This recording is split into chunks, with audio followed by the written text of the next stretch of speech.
Channel One Business Radio and the Afternoon Business Show. If you just joined us, it's a time for SMEs Focus this afternoon. And our focus is on delegation. When you hear the word delegation, you think it's maybe the presidential delegation to UN or the president.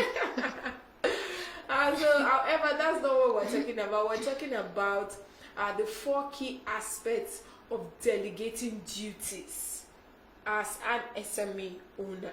The 4 key aspects of delegating duties and the importance of delegating duties, especially when you see that your business has started to grow and has reached a certain level or a certain extent. It's important that you delegate because most times as SME owners, people we tend to get lost in our business because we're trying to exert control over everything. You want to be in control of delivery, you want to be in control of order, you want to be in control of everything at the same time, and then at the end of the day you now find yourself doing nothing or achieving nothing. Yes. And that's because you have people that you've hired, that you're paying them, but you fail to trust them enough to delegate certain aspects of your business, you understand, to them. So most SMEs are incorporated as a proprietorship or partnerships. As an entrepreneur, in the beginning, you handle almost everything yourself. However, as the organization progresses, as it grows in size, in complexity, in operation, you cannot manage everything. That's where the need to focus on when you can add maximum value should come in. Pick the aspects that you would want to oversee. But it's important that you do not make other aspects, so you delegate it. That's why you've hired those people. You're not hiring them to just come and fill the attendance log or just come take up space at the workplace so you can say, oh, I'm a hirer of labor. I have 6 people that I hired. Or I have 5 people that I hired. Are you delegating duties or they're just there lounging around? So the first one, allow yourself to take time to take care of the important task. Yes, you can decide to delegate the important task to yourself. However, the most important part of delegating work to employees is that the owner or the manager can take care of the most important tasks of your business, such as planning, business strategy, business analysis, etc. With this concentration of efforts on primary concerns of the company, also it will show that it will help show the effectiveness of the company as a whole goes up and people are able to work more efficiently. So allow yourself to take care of the important tasks. You might decide to be in charge of ensuring that all others go out of the store for that particular day. You might put yourself in charge of monitoring social media orders. You might put yourself in charge of the accounts or the finance. You might put yourself in charge of HR, hiring and managing your staff, things like that. So it's important to allow yourself take the most important tasks. Also, create hierarchy. Creating hierarchy. Many small businesses are now taking a more relaxed approach, to the management system. That's where hierarchy comes in. This is good for keeping employees' morale high, and it can also help blur the lines of hierarchy and what employees are responsible for. So it helps everybody know, okay, this is the part I am taking care of in the organization. I'm in charge of social media. I'm in charge of order processing. And whatever is needed, whatever information is needed in that particular department, one is to come to you in order to get it. Yes, you can decide that, okay, I will have the final say. Yes. Also, so as well, go ahead, take initiative and do some things on your own. So it helps employee know what each of them are responsible for, instead of they just come to the work today and you say, okay, you today go and take care of others. Today, you make sure that you attend to everybody on social media. You go and check our website, things like that. Although that's part of delegating, but ensure that you have structure. Yes, it's important that you have structure and that everyone knows where they belong to. And that's where most SMEs tend to mix it up sometimes. You hire someone, you say, okay, I'm looking for a customer service representative. When the person comes into the organization, you start sending them on errands. Go and buy me this, go and buy me that. that's not their job. They're not the office assistant. No. Or the errand person. Yes. And that's where a lot of grievances tends to come up. Yes. Because then the person might just feel like, okay, this is not what I applied for, and I came into this job ready to serve you in so capacity. But you're killing the fire. The morale. Yes. You're killing the morale. It kind of reminds me of the story of a friend told me some time ago about a lady she started working for. They said she's a customer service representative. The next thing, the lady told her to stay at the reception to welcome guests. The next, she will ask her, oh, please, can you go and get supplies for our factory and things like that. And out of annoyance, she was just like, no, this is not what I applied for. It's just like being a glorified maid, according to her. Those were her words, though, not mine. So delegation creates a hierarchy within the company, which is important to creating authority and a system of responsibility. It helps you create that system of responsibility. So in case anything goes wrong in the IT department, the IT people are responsible for that. Yes. So it helps your employee become responsible. Where there is no delegation and an issue arises, they'll say, oh, what's my business? It's not my business. Is this where I work every day? Unit. No, I didn't work here yesterday. So you have no one to be answerable to a particular. Yes. So if employees know that they have someone to answer to other than their overworked owner or manager, they are more likely to complete tasks to the fullest of their ability. This authority runs from top to bottom, which creates that relationship based on results that in turn creates a highly efficient company. So creating hierarchy is key as well. Also, maximizing employee potentials. And not only does delegation help the manager or the owner of the company keep the larger company affairs in order, that is, keep the most important company affairs in order.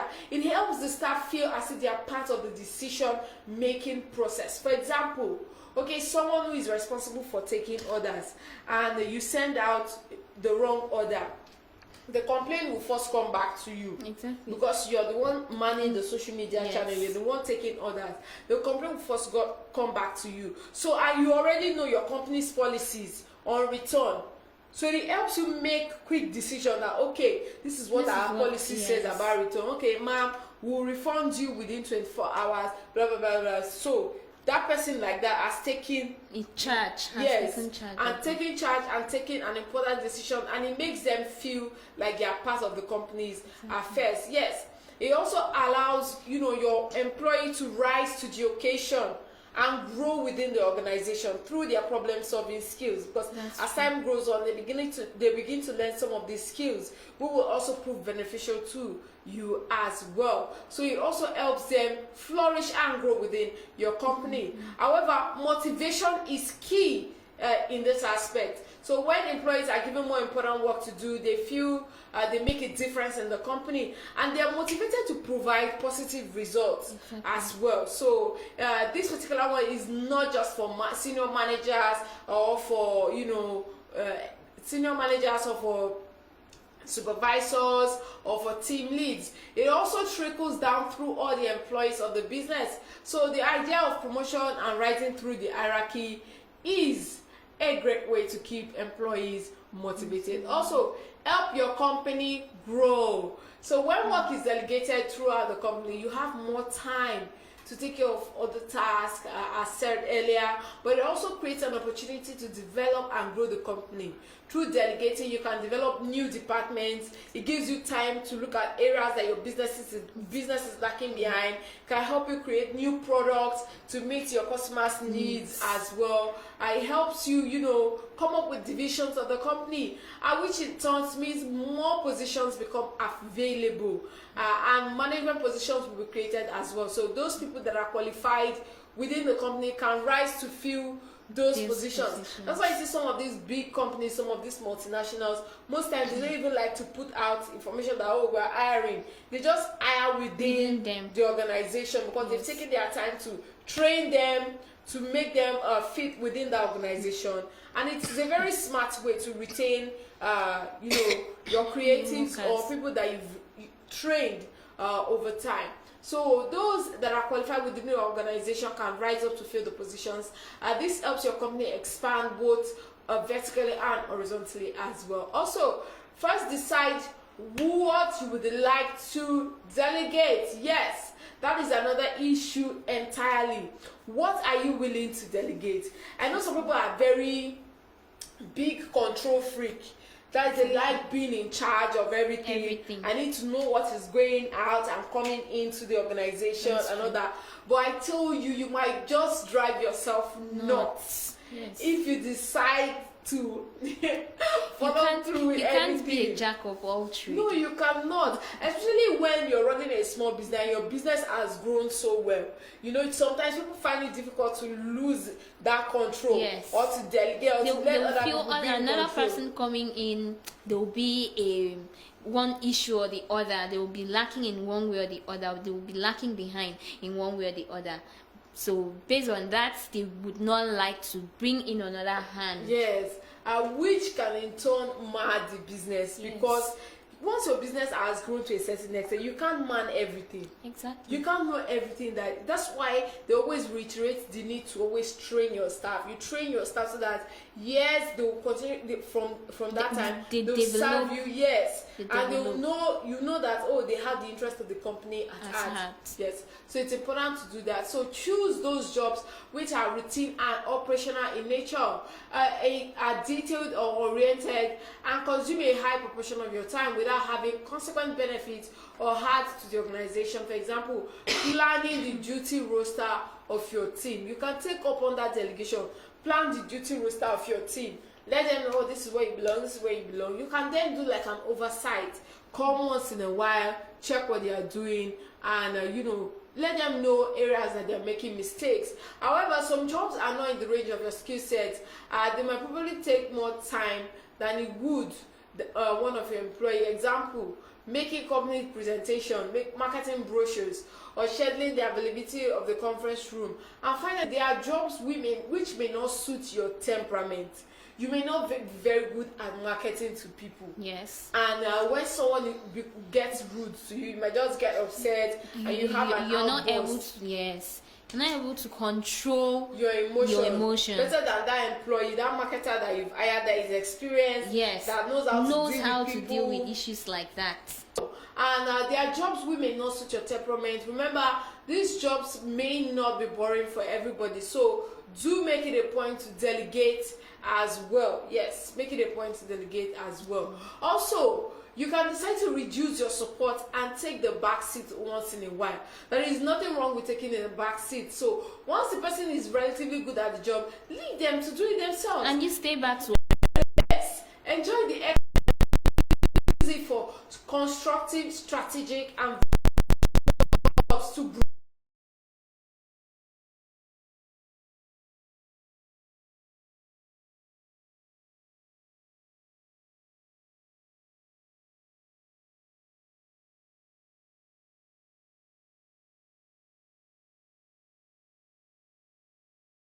Expectations and validate the trust you place in them.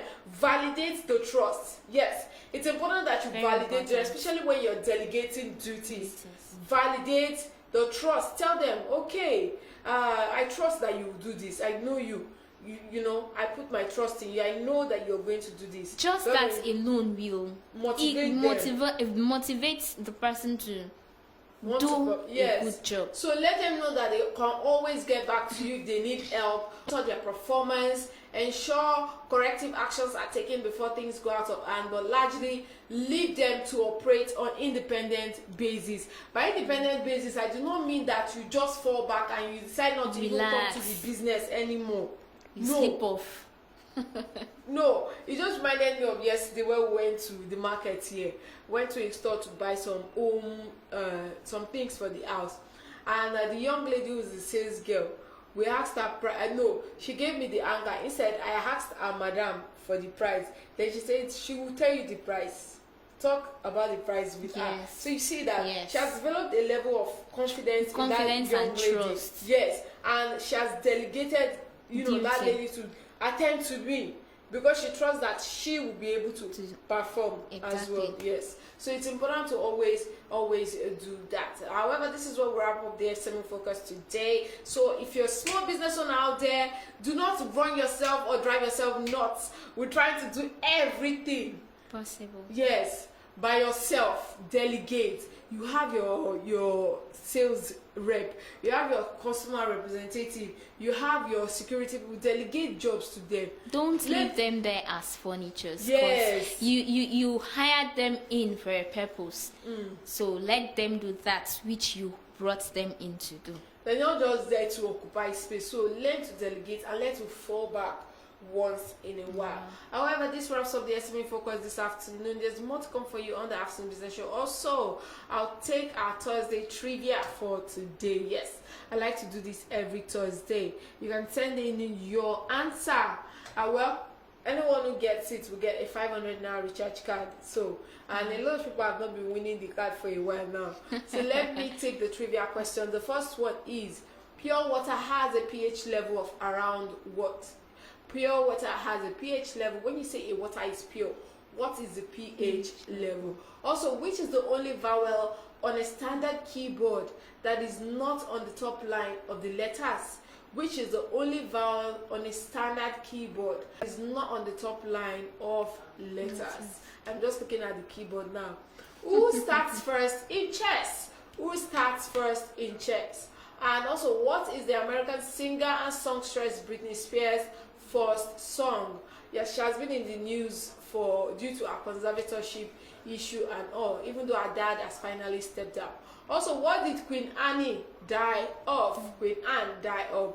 Also, groups of lions are known as what? Then the last one, how many pair of wings does a bee have? Not the last one, no more. What language has the most words? What language has the most words? And what's the most expensive home in the world? Then, Kodiak Island is in which US state? So those are our Thursday trivia for today. Kindly send in your answers via our WhatsApp line 00979100074. And at 2 p.m. we will look at our literary picks for the week. Yes, our literary picks for the week. And today I'll be showing you fictional novels about the beautiful but tumultuous city